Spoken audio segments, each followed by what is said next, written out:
darkly splendid abodes, the official podcast of Toronto Thelema.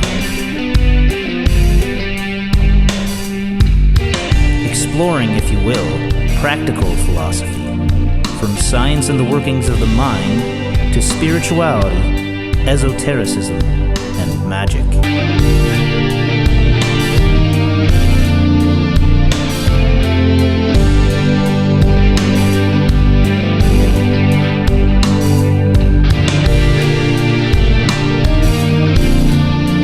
Stooping down, dipping my wings, I came into the darkly splendid abodes. In our previous conversation, we focused on Achad's appendix to his book, QBL, which consisted of unedited diary notes. Part 2 of our discussion moves more heavily into Chapter 5 of his Egyptian revival, where his Qabalistic ideas ought to be worked out and implemented more clearly. Do what thou wilt shall be the whole of the law.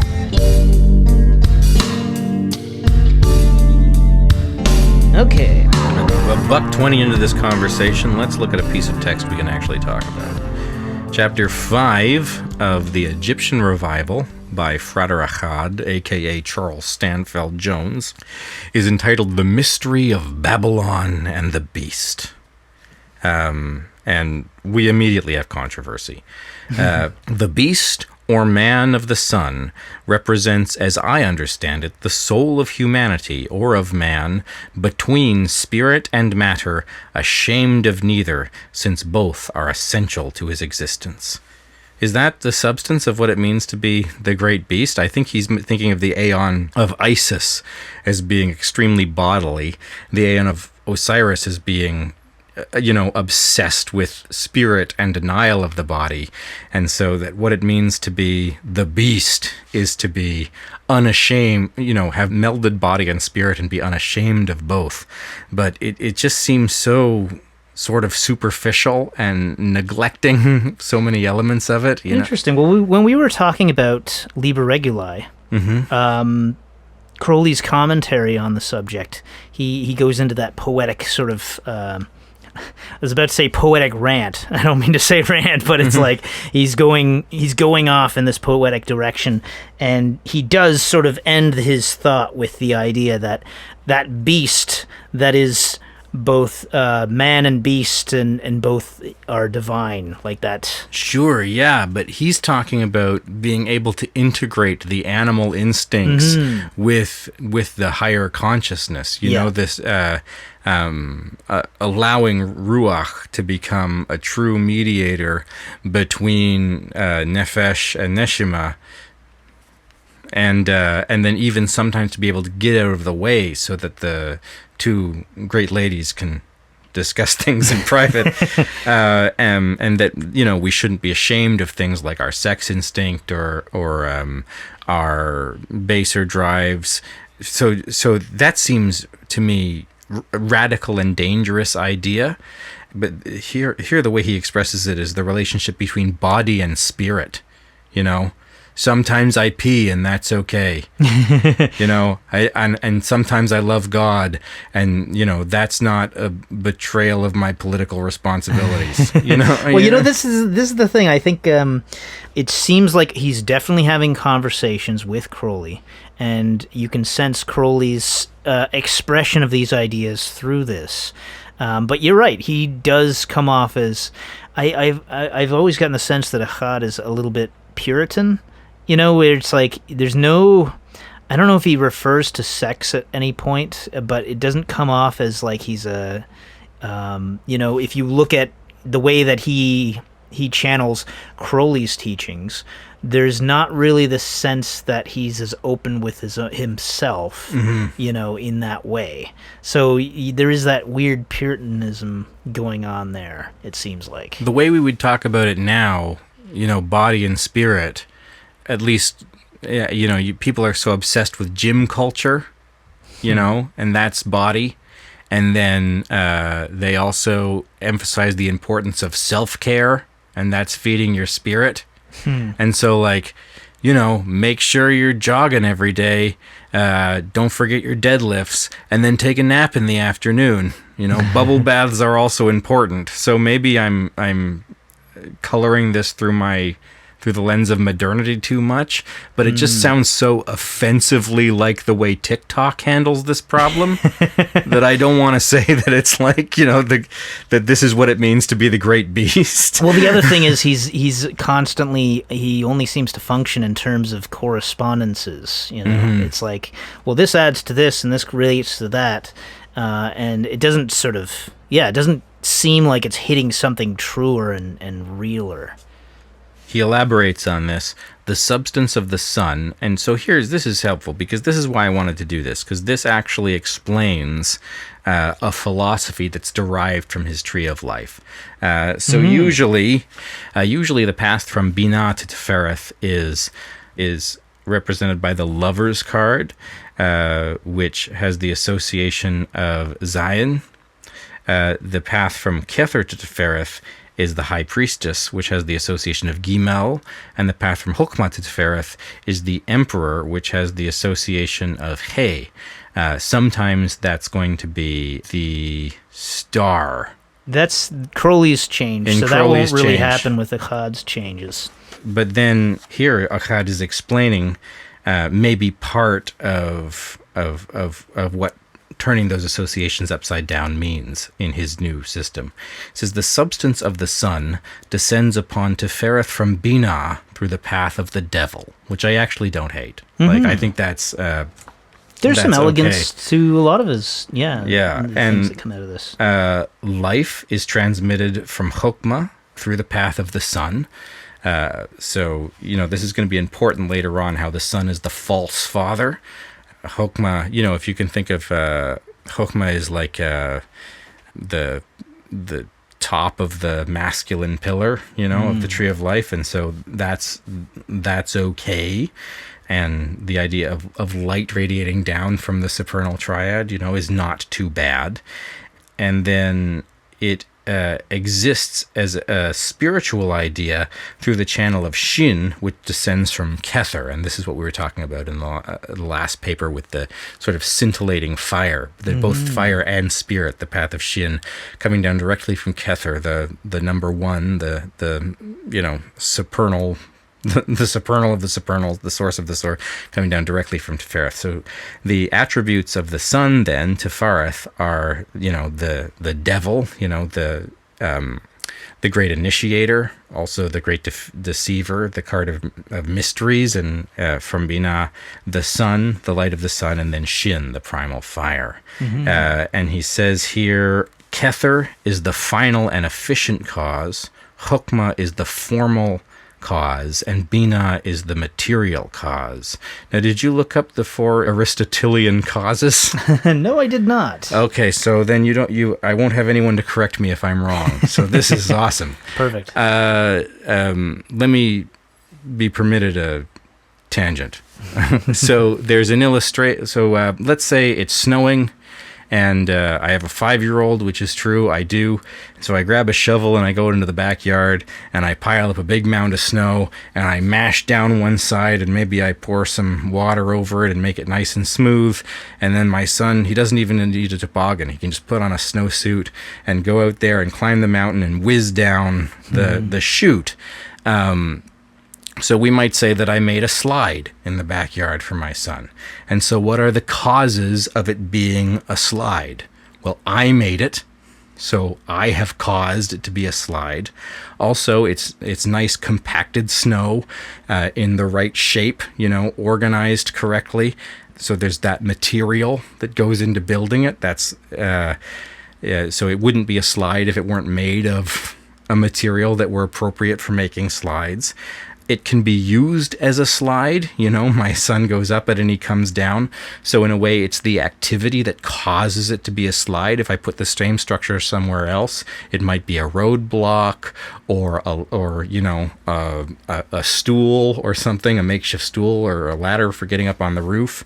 So it's caused to be a slide because it's used as a slide. And then also the motivator, was, I wanted my son to have a nice afternoon. I like making children happy. Darren, come on. What are we doing here? I know what you think of me, but I like making children happy. So the cause, another way you can describe the cause is that it was caused by you like to say tautology. It was caused by a goal of bringing joy to children. Yeah. So the final cause is the goal. It's a slide because it brings joy. That's the final cause. The efficient cause is the maker. That's me. I caused it to be a slide. The material cause is the substance. The snow caused it to be a slide. And the formal cause is the fact that it can be used as a slide. So it has the form, it expresses the form of slide through use.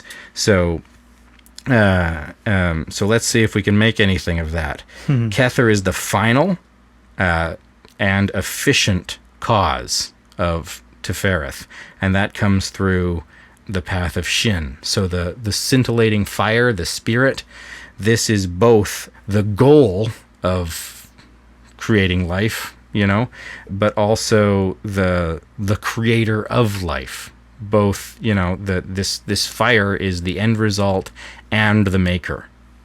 And that's expressed from Kether through the path of Shin. Chokmah is the formal cause. So Chokmah is what is the shape of life. The activity of all the things that life does, and that's expressed from Chokmah through so like motion through to the Bina's sun. matter. And Bina is the material cause, so all of the substance. So the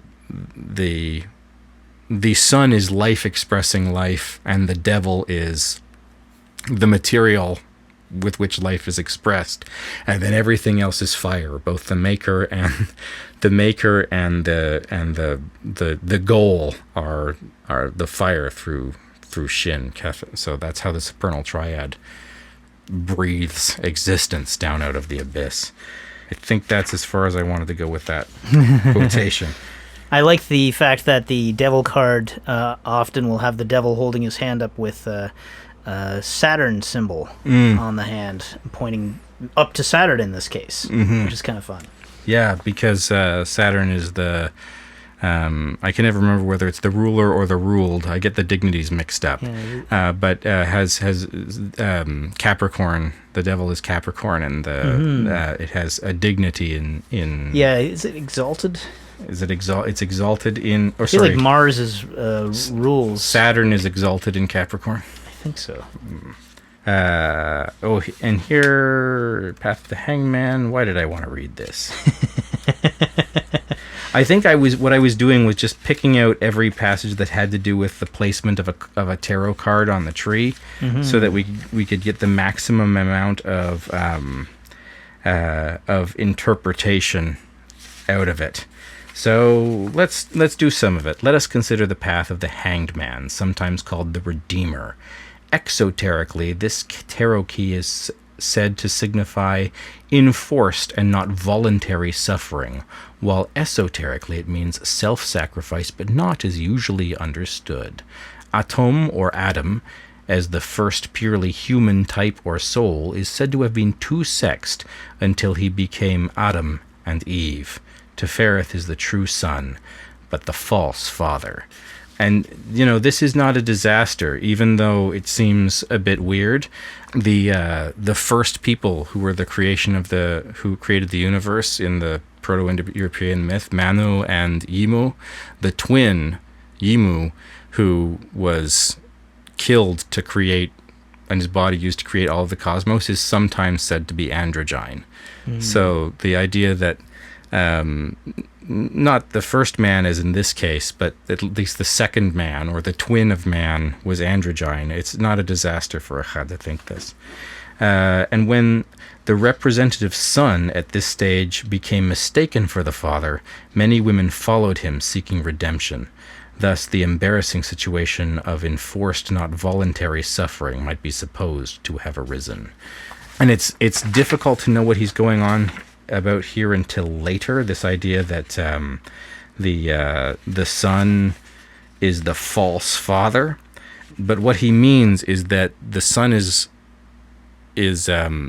it looks like it's sort of a father orbiting our sky, bringing, protecting us and feeding us and doing the things that a father should do. But really, it's the center only of our solar system, and that there's a great cosmos beyond. And he's going to say that the solar god, the father of life, is not really the sun, that there's more going on there. That'll happen later in the chapter. Yeah, it's kind of a fun concept, too, because when you're below Tifereth, you're blinded by Tifereth, and you can also make the correspondence with the ego as well, being that the good tool but a bad master. Yeah, here he says, the physical sun is just as impotent to fertilize the whole universe, although he may be entirely capable of attending to his own solar system. He is all right in his place in the order of the universe. Only when we misunderstand his place do we fall into error. The same trouble might arise in the case of a man who preached a doctrine of promiscuous sexual intercourse to a following of women. Even were he a regular lion, he would be unable to supply the needs of an unlimited number, and therefore be liable to attempt to retract his teaching. I don't understand this at all. Then he has a footnote. I don't know if that elucidates anything. I knew a similar case in recent years. The man was a weakling sexually and preached a doctrine of repression to his regular followers while paying attention to one or two. All went well till the other women followers, who had repressed themselves to the point of serious neurosis, found him out, and he had to leave that part of the world. So he's trying to diagnose a real problem. I mean, there's the history of the United States, especially in the 20th century, but going back to, colonial times and everything, there's the new religions, a study of new religious movements will uncover lots of stories about polygamy and about leaders who sort of outlawed sex in their communities and made themselves the sexual center of the community, all your wives are only mine, or or I will arrange marriages between the members of the group and stuff. So this is a real thing that's happening. I just don't understand his explanation of I don't understand his diagnosis. Yeah, I think again it's just the idea that the sun is potent within its own sphere of influence, but when it extends beyond that, it loses its potency. Mm-hmm. Yeah, I mean, here he's saying preached a doctrine of repression while paying attention to one or two. I guess paying attention means sleeping with. And then, because he was being promiscuous while other people had to be celibate, that he had to leave the country because they weren't satisfied. They rebelled against his hypocrisy. They thought he was maybe a bad leader. He couldn't keep control over this ever-growing flock of. Yeah. Once they found out that he wasn't practicing what he preached, the whole thing fell apart. Mm-hmm. And so, but this is why the sun is a false father. I'm a little bit confused by this. We may now consider Malkuth, the fallen daughter, who, according to the Kabbalah, in order to be redeemed, must unite with the sun, be raised to the throne of the mother, reawaken the father, so that all things are reabsorbed into the crown. This process has been much misunderstood. It has been thought to imply a return to the crown. So he's annoyed by the idea of a path of return, that we're in creation and that by doing Kabbalah we somehow, return to source or something. The mystics have all wanted to be reabsorbed into the absolute. The magicians, on the other hand, have tended to keep going on in an attempt to usurp the throne of God, which rightfully belongs to the mother. Both meet with a terrible abyss while working the old methods. So here, this is relevant to the thread we've been pulling with Achad from the beginning about this question of his dubious crossing of the abyss. He says, both mystics and magicians met with a terrible abyss while working the old methods. The magician tried to travel up the tree until he came to Chesed as an exempt adept who had built up a wonderful system of knowledge, only to find that the whole structure must be broken in pieces in the abyss if he had hoped to attain the true understanding and wisdom. Few passed this ordeal. I bet he did. This is just an explanation of what happens, right? In the Thelemic system, he's absolutely correct. This is what goes on, and this is the first time in history we've had a systemized method of getting people across the abyss. I mean, I've spoken before in the old conception. Or in the old system, the way to do this was martyrdom. You just tortured people and eradicated their minds, but that way, and then they died in oblivion and became saints by being remembered for their sacrifice for the faith or something like this. So now, because of the AA and the rigorous work that Crowley did incorporating yoga and magic into a structured school, the nice thing about living in the aeon of Horus is that we now have a system whereby we can do this without killing ourselves or submitting to we destroy everything else. Have you seen everything else? It's fine. It won't be missed. And the fact that few people pass the ordeal is not a critique. Crowley thought the baseline in the new aeon would be the knowledge and conversation of the holy guardian angel, and most people haven't even got that far. Mm-hmm. He's right, and what sounds like a criticism is just a description.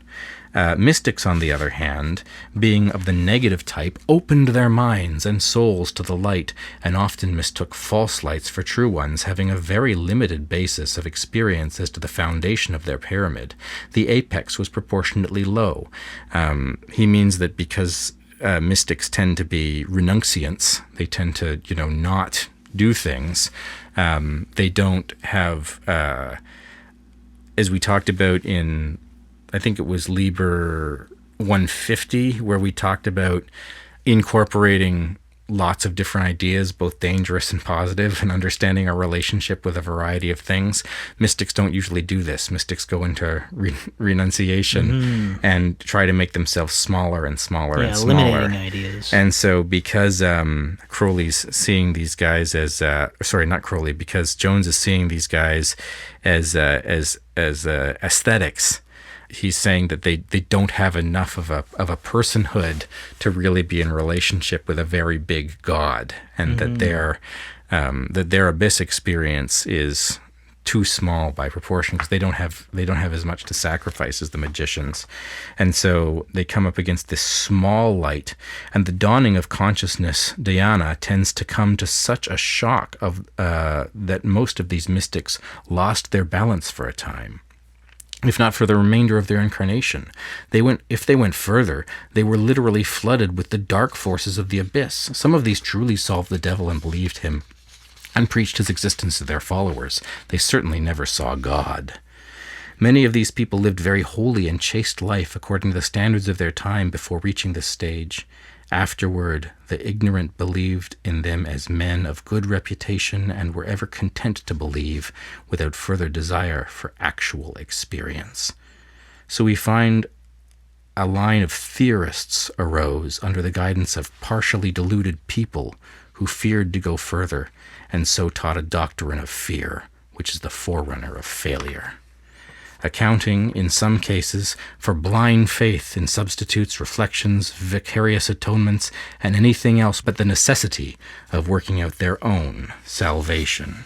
So I think this is pretty incisive, frankly. This is an excellent diagnosis of a problem of prematurely becoming overly, invested in your own attainments, working hard, especially for a renunciant who's got nothing else in their lives except, the monastery, work, sleep, pray, work, sleep, pray, work, sleep, pray, not even eat, one meal a day, that they're so invested in outcome that they may be tending to overinterpret the results. So he's right about the Thelemic process. It sounds like a criticism, it's just a description. And then he's right about the dangers of mysticism too. Crowley writes articles on the dangers of mysticism, and Achad, I think, is being just as incisive here. Yeah, it's an interesting pairing, having the devil and the sun card in these positions leading up to Bina and Chokhmah, particularly with the devil card being sort of how you're seeing the path forward from the position of Tifereth in this case. Because it's very, I've heard one doctrine, I think it's related to the BOTA deck, the idea that if you were able to see the complete opposite side of the devil card, you would be looking at God, essentially. Which is kind of an interesting meditation. There's a lot there that we need to talk about at some point. This relationship between Christ and the devil and what that means. We're going to, at some point, probably it will take us another year to get around to it, pull a whole thread on Gnosticism. And talk about whether or not, how is the Ecclesiastica Gnostica Catholica, how is that actually Gnostic? And so we'll read some Gnostic texts, and also some Gnostic texts that have been discovered since Crowley's death. We'll read the ones he had access to, and then we'll read some stuff that Theodore Royce published around the founding of the sort of OTO EGC stuff, and we'll see what it means to be a Christian Gnostic, or they call themselves Sethians, I think. Valentinians I'm not as interested in, but Sethians in the early period, and if there's a relationship between that and what's going on with the OTO and Thelema, and what degree we actually are Gnostics. Yeah, that would be really interesting to delve into. And this stuff about the relationship of Christ and the devil is really good, because the serpent in the Garden of Eden in the Jewish conception is just a serpent. In the revelation to John the Divine, the dragon that falls from the sky is that old snake who is called Satan, and who is, that old snake. So reference to the Garden of Eden story. But then for Gnostics, the snake kind of has the function of tricking the Creator into breathing life into Adam and giving him a divine soul, so that the snake is actually the earliest incarnation of Jesus, trying to save the, or maybe Sophia or something like this. Yeah, there's a numerical equivalence between the Hebrew word for snake and the Hebrew word for Messiah. Yeah, this sounds right to me. So there's something to be worked on here, and so that's why it's really cool that one of the reasons it's cool that the devil card for Achad is the way is the material grounding from the material cause of existence, that all the physical substance of existence is this is this devil who tricked Yaldabaoth into giving man a soul. Yeah, there's that balance as well between the two cards, depending on which pack you're looking at. But I think he was mostly focused on the Rider-Waite pack, with the devil card would have the two people, the man and the woman at the bottom, in chains, but they were like self-enchained. Yeah, the chains hang really low, almost down to the xiphoid, so they could just pop them off at any time if they chose to. And then on the other side with the sun, you've got the two children running free. So a nice balance, but then you have the hill in the background with the wall still showing some kind of form of restriction. Oh yeah, they're outside the garden. Yeah. free outside the garden. That matters. Here's this question of why the sun is the false father. But the sun, although father of this planet, is but the son of the great mother, the star universe. Where then is the true father? This is the question that puzzled the old Sut Typhonians in the earliest times. Yeah, this is etymology that he's working with here. I could not figure out what Sut was. I figured out all that stuff about Typhonian that you were talking earlier. What's Sut? Yeah, I think it's a convenient etymology that will serve whatever purpose it was that writer was trying to serve. Okay, all right. And like you, I think that was another one that was like serving that, it became Joseph or EO became Joseph and all this sort of thing. So, I think it's a lot of convenience involved, so I didn't really dig too deeply beyond checking up on that writer, who also, there's not a lot written about him in modern sources, but they do seem to think like, he sounds like a quack. It sounds like nonsense. Infinitely great is Nuit, the continuous matter, mother of the stars, and infinitely small is an unextended point is Hadit, the inmost essential self of all, the flame that burns in every heart of man and in the core of every star. Both these are invisible to our senses and mind. Since these are infinite, the center is everywhere and the circumference is nowhere. Even the point in space is equally the center of the whole, there being no limit. The true Father is invisible, but the center of all. Men called him Father Time, but he is Father Now. So again, this thing about Father Time is an early attempt, not correct. We now the Proto-Indo-European Father God is the Sky Father, and in all the pantheons that descend from that, there's a Sky Father who's in charge of everything. But Father Time is he's thinking of it as being Saturn, Kronos, the Titan.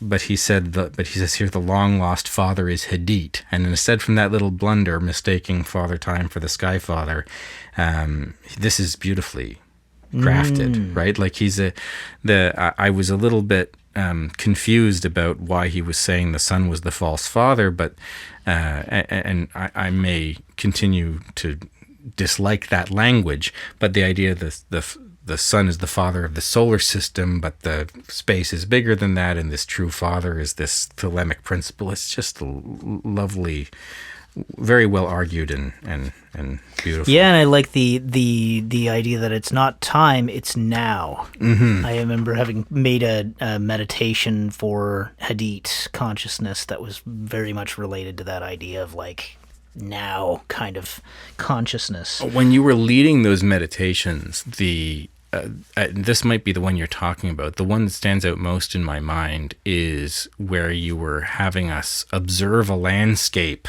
that went all the way to the horizon, and then realized that we were sort of like seeing an infinite field, and then behind us was darkness, and because you can't see it. So even though, it's sort of the difference between a ray and a line or something like that you can have an infinite thing that starts at one point and goes. And I the reason I remember it is because it's obvious that we're facing the past.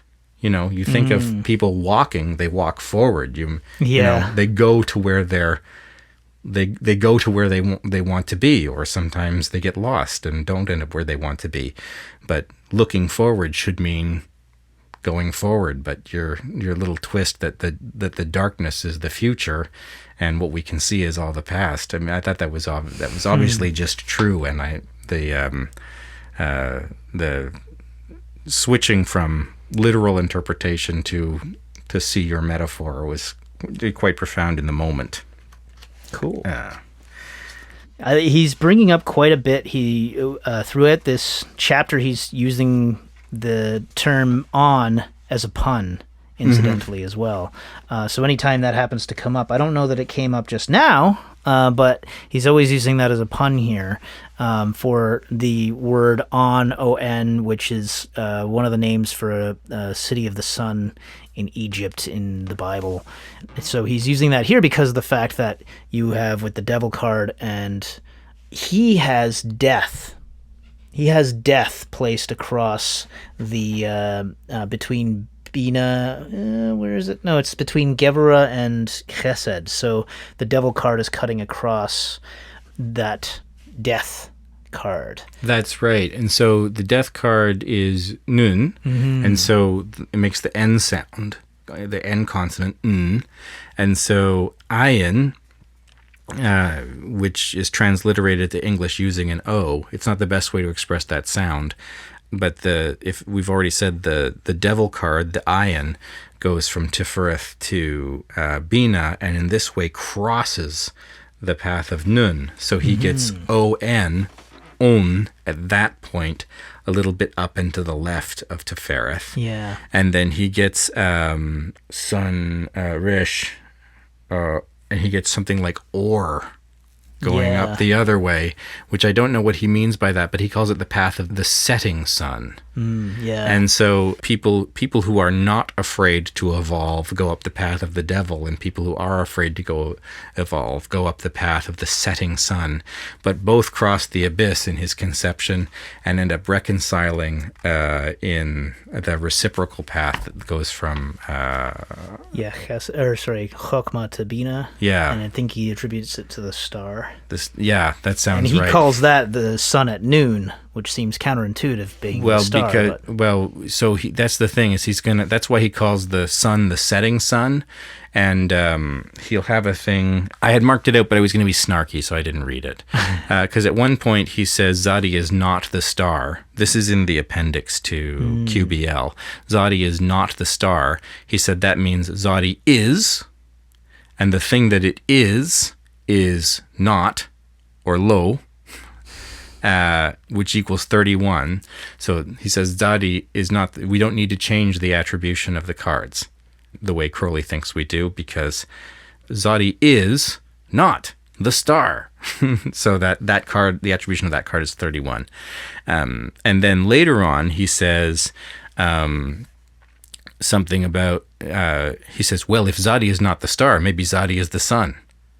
Yeah. And he admits that he's contradicting himself. Like it's another one of those changes. It's not a gotcha moment. Yeah. But he still doesn't want to change the attributions of the cards.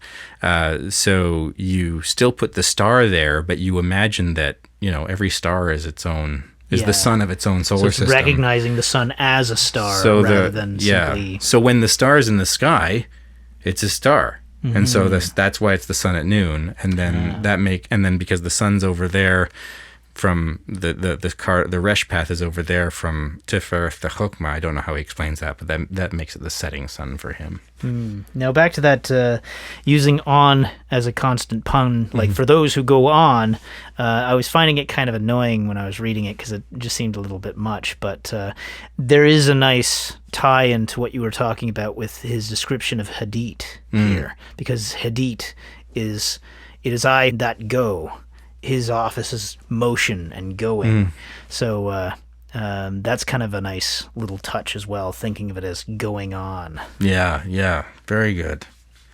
Now here's the sort of what he means to get at here, and so I'm going to read quite a good hunk, and then I'm going to be snarky. So strap in. We both love and we hate. Men and women of this planet may think of the secret Father as the sun till they draw the sun within the heart and look at things from his viewpoint. This is the balanced and harmonious conception of the great beast which is man. Then we realize the whole solar system revolves around its central sun, and so on to infinity. There is no limit to the expansion of consciousness in the here and now. This is important. There is no limit to the expansion of consciousness in the here and now, for Hadit, the true Father, is now in each one of us, veiled by the light of the sun or our being, his manifestation, his manifest sun of light. Truly, the kingdom of heaven is within us. It will never be found outside amid the illusions of space and time. Those who have sought the kingdom of heaven within have rejoiced therein. But this is an experience each must attain for himself by work. Let us then return to the general discussion of the subject. We have said that Malkuth was mistaken for the planet Earth, which she only is in a narrow sense. If united with the sun, or sun, S-O-N or S-U-N, she begins to view the universe from his standpoint. Around her revolve the planets of the solar system, of which the Earth is one of the smallest. But it is said that she must be raised to the throne of the mother from which she fell. She must be understood as the original substance or the pre-elemental matter. Also, her throne is the sphere of Saturn, the outmost of the then known planets. On reaching the solar consciousness, she must not imagine that she has arrived at the goal. This is the mistake made by those who are obsessed by the results of Dhyana, the earliest illumination. She must expand to the rim of the wheel, the orbit of Saturn. The force of the spirit within her, the sun of her womb, will cause her to do this. And from this viewpoint of the orbit of Saturn, she will gaze at the great zodiac, the stars of the universe of Chokmah. She will seek to absorb this as the Father, her true mate, and in doing so will expand infinitely as Nuit, the Ayin, finding Kether, the true father of her being, or Hadit, at her center, made visible by the extended light of the Ayon Sof Or, which is Rahur Quit, the Lord of the Aeon. Having been assumed into heaven, her effort will be to contract upon the center and bring forth the child. But she is virgin, and the child is not born but ever coming, and the force and fire of the universe expands within her, and thus we may conceive of the two infinities multiplied in the crowned child. And so, look, so he's already said that he thinks the usual methods for crossing the abyss are inappropriate, that the way Crowley prescribes is too hard, and that you shouldn't have to throw out all the work you've done to get to through your adepthood, and that the mystics are too simplistic. You can't cross the abyss by just denying that you have a consciousness, because you obviously have a consciousness. So this is his alternative proposal, is that once you attain knowledge and conversation of your holy guardian angel, you use that to expand and just unite with Saturn through meditation, and that gets you across the abyss, and then you use that to expand and unite.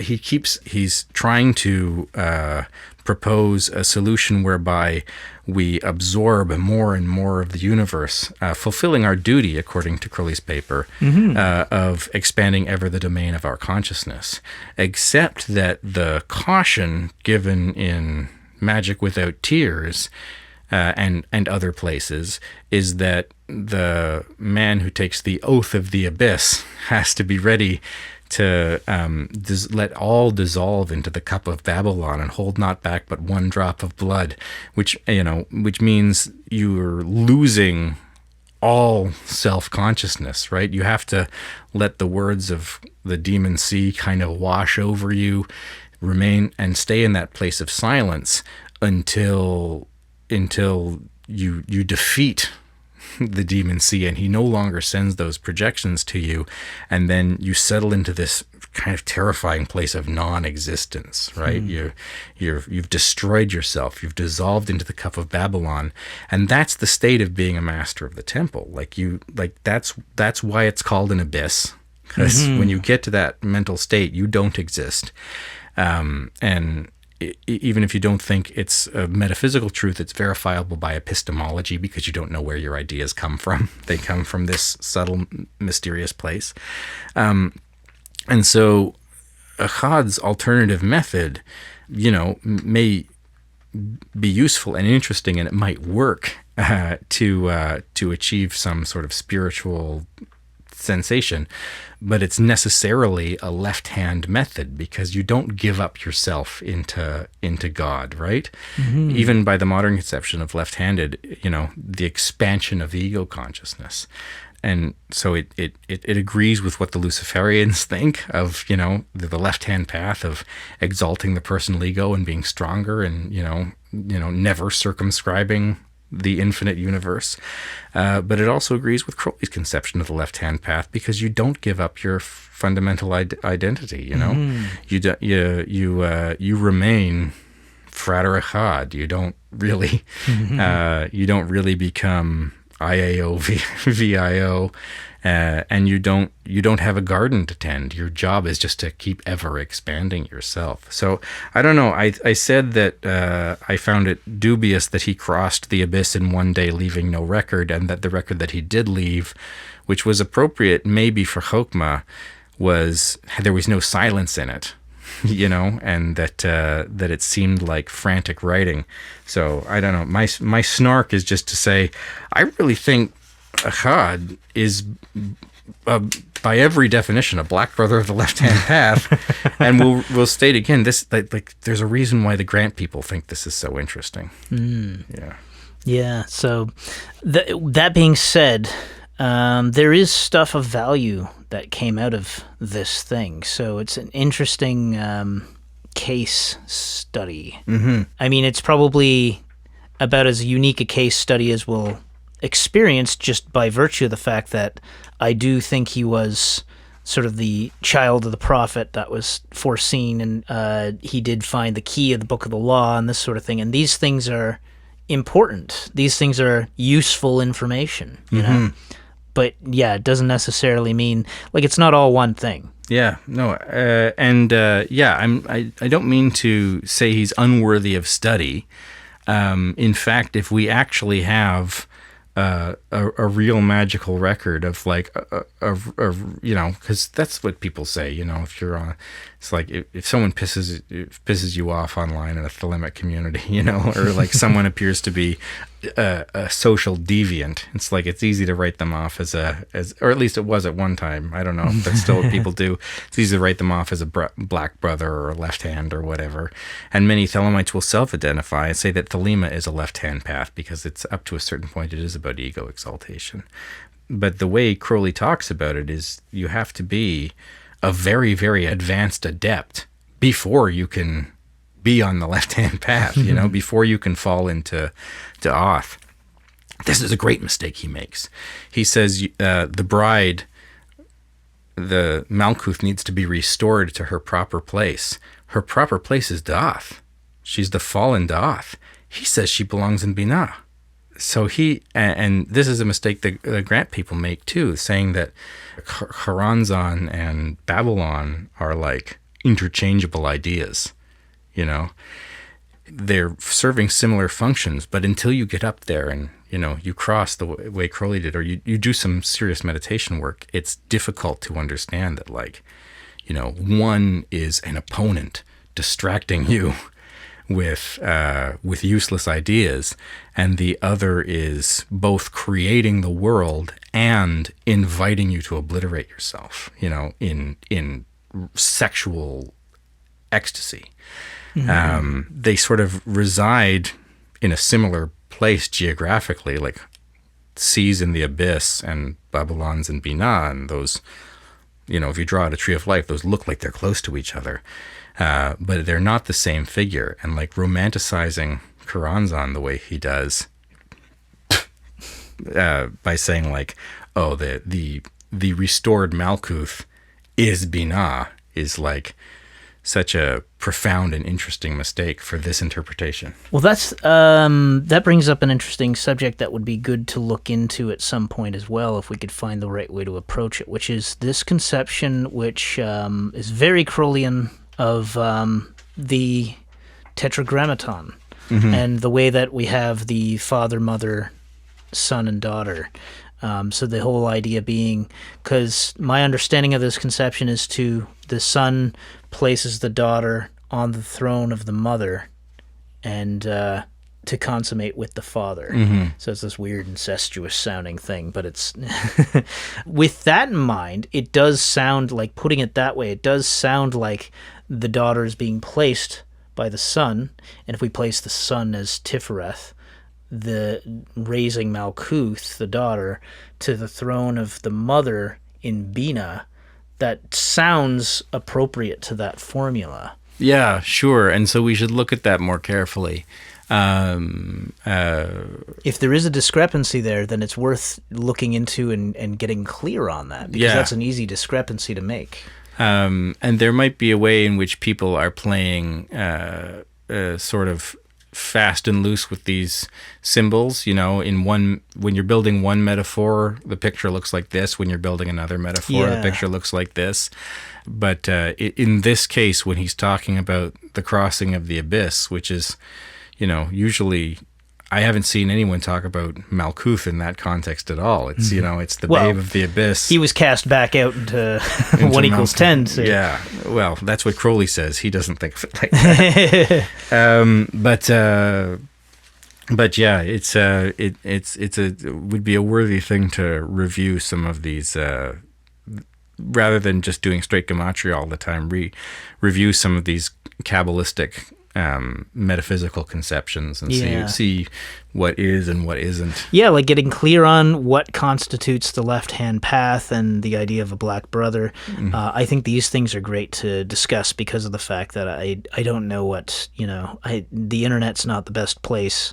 There's all kinds of information out there. It's like basically like an abyss experience in itself. No, I'm very clear on this because I've done talks on it before, and the place to go is Magick without tears. There's letters Crowley writes where he spells this out very, very specifically.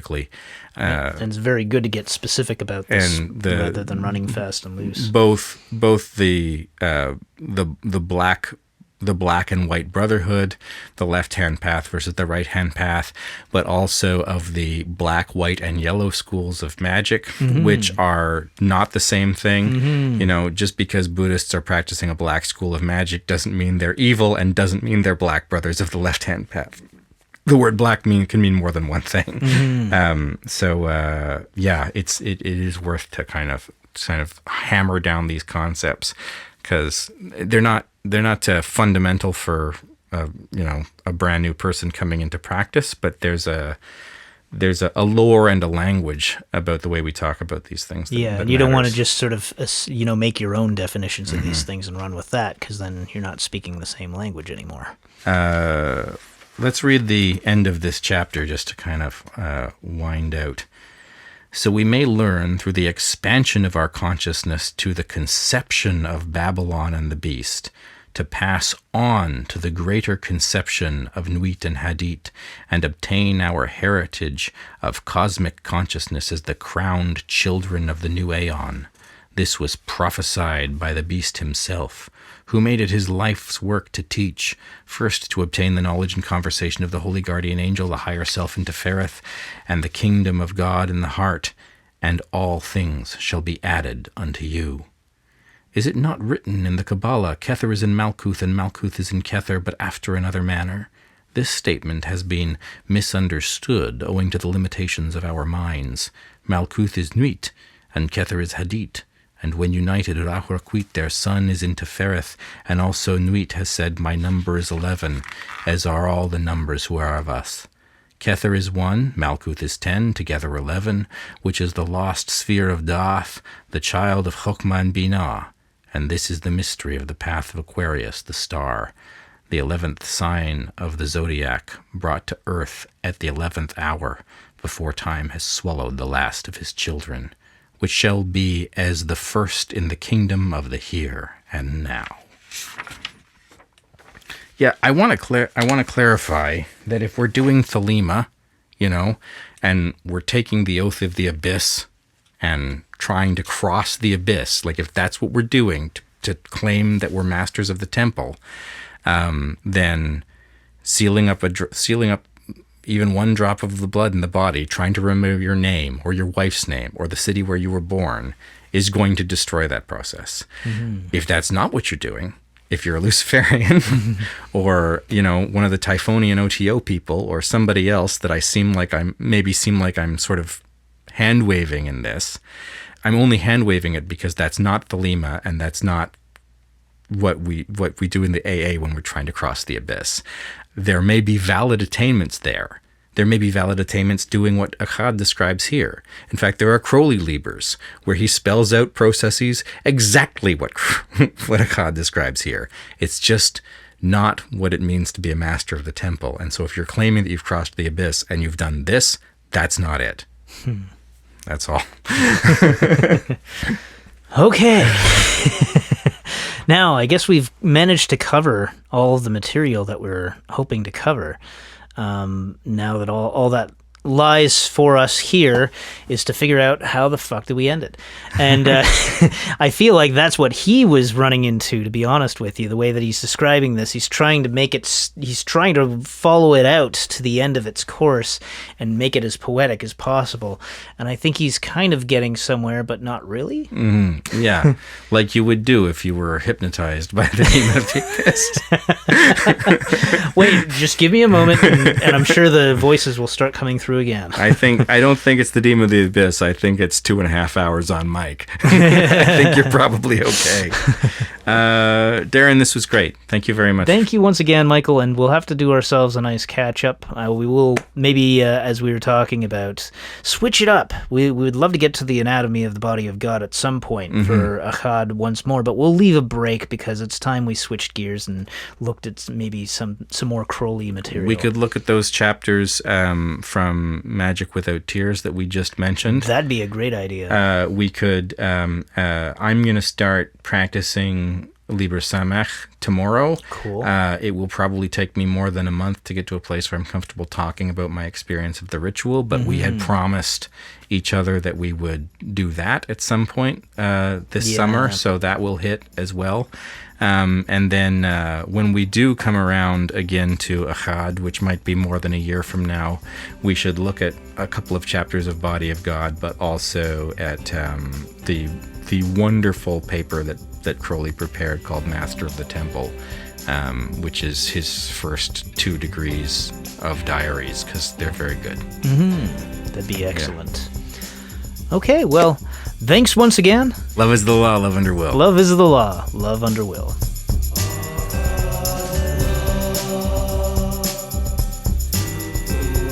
Thanks for listening. Look for Toronto Thelema on Instagram, Facebook, and YouTube. Watch for events in the city, and join us again in the darkly splendid abodes.